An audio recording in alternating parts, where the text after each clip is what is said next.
Nerderotic.com. I'm more excited about what I'm sharing right now. What's this? Oh, Burger King is back, baby. If you remember the Burger King glasses for like Empire Strikes Back. Oh God, yes. They did great. So they're doing barbecue bounty Whopper, Grogu's blue cookie shake, Grogu's garlic chicken fries, Imperial cheddar ranch tots, and 4 collectible cups. They're plastic cups. Plastic cups. So the Burger King, was it Burger King? The painted glasses that they did for Empire and Jedi, which had lead in the paint. They were so good. They were amazing. Absolutely amazing. Great. But you're going to get plastic cups and little paper bounty hunter thing. And you get a Mando crown. Yeah, you can get a Mando crown. And somebody, now this is fan made.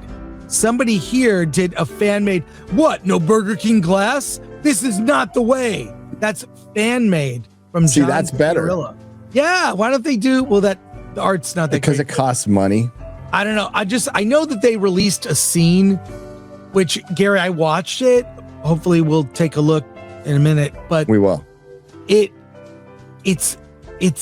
represents the movie very well. It represents it perfectly.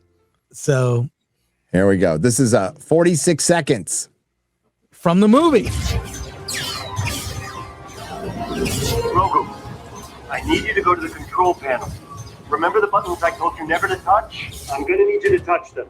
Look for the ignition relay cutoff. It's next to the fuel differential readout, which is between the pump compression gauge and the primary reserve. No, don't touch the missile battery switch. That's why there's a safety guard on it. Do you see the fuel readout display? Remember I showed you that one? It's on the other side of the manual control surface calibration. I don't think he knows what he's doing. That is the man. Wow. that represents so bad. The whole movie. I saw, like I said, I saw the first 18 minutes, which I think people will see on the 4th, but that's the whole movie. You're looking at that's cinema. It's not even funny. No. And I don't know. I didn't think Baby Yoda was that cute to begin with. I do think kids are going to get into it. I do think it could get the kind of walk-up business that Super Mario got. It is being open Memorial Day weekend. Kids are going to want to go. Parents will take, it's a Star Wars movie. It's about the experience. The movie is like half of it. It's about going to the movie with family. Even though pre-sales are bad, Gary, have you seen? They're really bad. Yes. They're bad. I mean, like you can get seats at any of the prime screenings on opening day really easily. They're not pre-sales are not good. No, I think the movie's going to, like, as far as like on a cringe factor, I think the cringe is there. It will be because it's a kid's movie. I don't think it's going to get political in any way or be anything close to what previous Star Wars movies were, as just far as intersectional feminism and all that and identity politics crap. I think it's just going to be an episode of The Mandalorian, like a special that should be a streaming movie that they're releasing in theaters because Lucasfilm is so lost right now. They don't know what to do. So they're like, let's pick the safest thing. And this movie probably would have done a lot better after season 2. And apparently you don't need homework for this. You could just go in cold. So you didn't need to watch any of The Mandalorian. Yeah. I just don't sense a ton of excitement. I don't know how many parents are going to like roll out and, take the day out, pay their $50 to $75 to $100 to take their kids to a theater to see that. Again, my theory is walk-up business will save it. Pre-sales are not good. But yeah, you said in AMC Burbank, which is the home field for LA, there's still tickets available. Oh, plenty. And good seats too. They're like sort of just very sparse. Oh yeah, I checked. You can't tell by my local theater. My local theater is a sleepy theater in a suburban part of Texas, and I bought the first ticket yesterday. Really? Yeah, I did. Oh no! I bought the first ticket. Oh yeah, so I'll have the theater all to myself. It'd be great. Private screening. Let's go. I'll feel special. I don't know, Jim.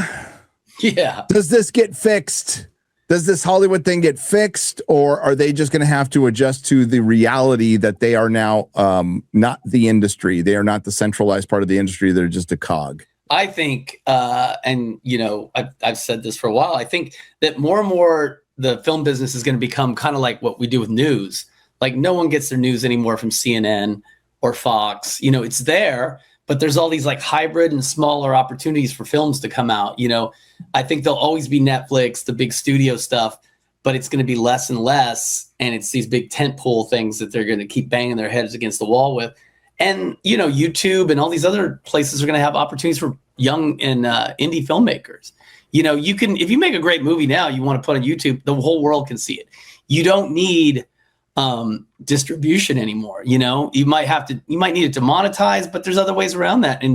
And also too, I keep hearing what a waste. Chris can probably speak to this more than I can. What a waste it is to even try to put your movie in a film festival anymore.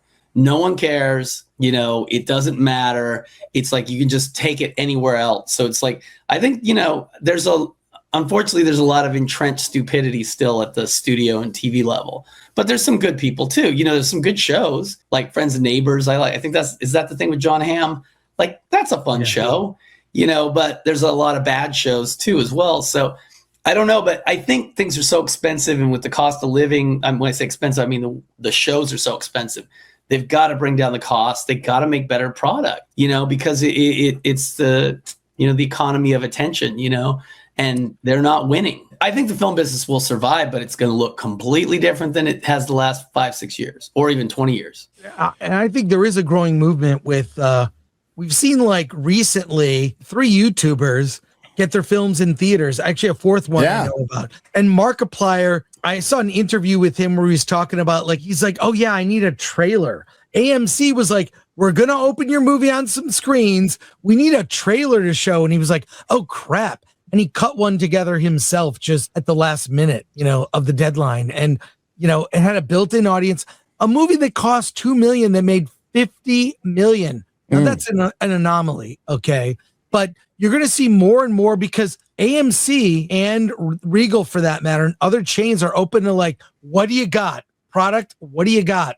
I mean, they're opening that Billie Eilish concert film. They're doing more and more MMA stuff and sporting events. Theaters need a reason for people to come experience things on the big screen with premium screens.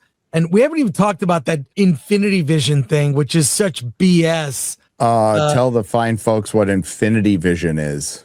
It's a branding thing that Marvel and Disney are rolling out in anticipation of Doomsday because they're embarrassed that they lost IMAX screens. Literally, they're not building any theaters. They're not putting in any special equipment.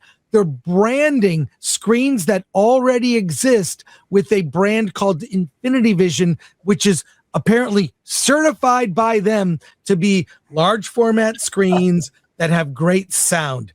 That's it. Endgame, so THX. It's like, but they're re-releasing Endgame in theaters in September with apparently additional footage. And I'm predicting, they didn't say this outright. My prediction is we'll have a new post-credit scene. Absolutely. With Steve Rogers. Correct. So they're going to do that. And that's when they're rolling out Infinity Vision. It's to compete which is an with app. It's a certification, right? And the thing is, they didn't film it for IMAX. No, so they didn't deserve the IMAX screen. You didn't film it for IMAX. So fuck you. I also predict they're going to release Doomsday early. And because the 11th is like a hole. December 11th, Jumanji moved from there to the 25th. There's a hole. I think they could say we're doing fan screenings, limited, as a way to hype it, right? Yeah. I mean, the fact that Dune Part 3 has already pre-sold tickets and they're reselling tickets. The Odyssey released tickets 1 year early. They haven't done that yet. A lot of the marketing behind Doomsday have been complete missteps. The 4-hour share stream you and I watched live. Oh my God. And then those 4 trailers that connected that got no reaction. Somebody made a great point here on X. Other people have made it, but I think it's worth repeating. Okay. About Endgame and and all this stuff. After Thanos snapped half the universe out of existence, there was 5 years of peace, no major villains, no major threats. But as soon as the Avengers undid the snap, chaos erupted and new villains started popping up everywhere. Thanos was right. I would go further. At the end of Infinity War, you could probably end the phase there. Thanos was right, because during that 5-year blip, it wasn't peaceful. They brought in the bench, right? And afterwards, we saw what the Marvel bench looks like, and it's terrible. It is legitimately terrible. Marvel is Captain America, Iron Man, Thor, Hulk, Spider-Man, and X-Men. That's what Marvel is. And one of my favorite characters, Daredevil, you can add him as a B character, but same with DC. DC is basically 3 or 4 characters. We could argue about what the third or fourth is, but it's fucking Superman and Batman. That is, well, it's actually Batman now, but that's all DC is.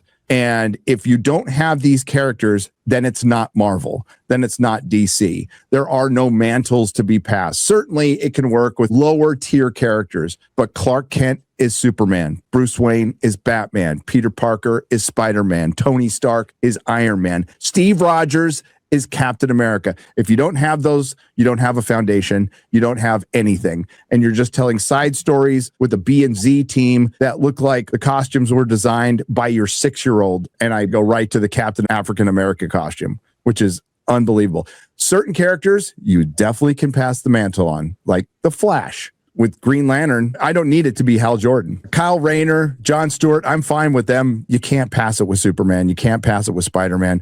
And if you're missing Iron Man from your universe, they take him away instead of recasting. It's fucking stupid. And I don't know why they thought like Robert Downey Jr. embodied the role of Iron Man so much. We just need to retire the character and think we can just continue with Riri Williams or Sam Wilson as Cap, and we could just hand these things down and it's just a logo.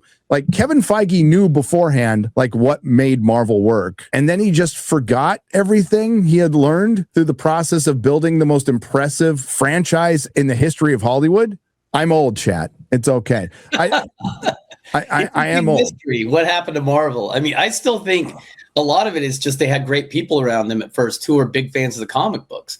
Then when it became like a prestige kind of like, brand, all these other people came in and on board. Like if you look at the people who work on the TV shows, most of them, I guarantee you, are not fans of the comic book, or comic books or any of them. They don't know anything. And they encourage that. They've told people like, we don't want fans. Why? Why would you not want people to have reverence for the IP? Isn't that why you bought the IP, to keep it the way it was? Joss Whedon read comics, and you can tell. It absolutely shows. And he understood characters, like even the ones he didn't like that much. He understood them more than your average writer. So, yeah, that's what they're missing, is people who you don't have to be a hardcore fan, but you have to like respect it and like it.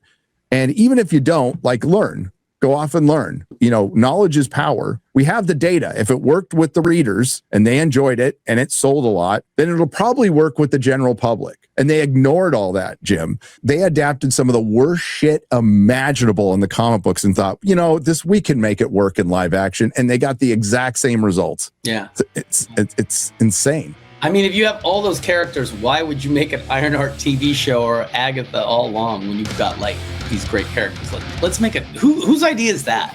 That's just insane. Nerderotic.com. Please subscribe.